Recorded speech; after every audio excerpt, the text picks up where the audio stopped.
Here we are now with episode 4 of Learning to Breathe. My name is Dosta, and today I'd like to talk about emotion and expression. Breathing is the key to emotional release. It's the key to emotional work. It's the key to emotional opening, emotional awareness. And these things are a must for any sort of opening to existence, to what it's like to be you. You must deal with your emotions. When I say deal with them, I don't mean deal with them as in deal with it and get on with it. I mean work with them, expand them, explore them, open to them.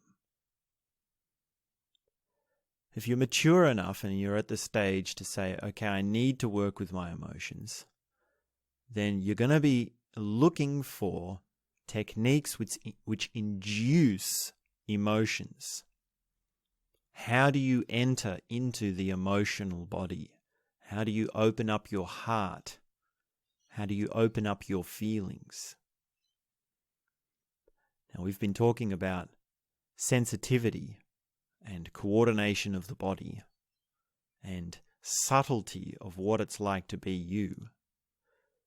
And emotions are one in the same with all these words and phrases and things that we're doing, these things that we're trying to work on. Emotions are key to opening to your subtleties and your feelings.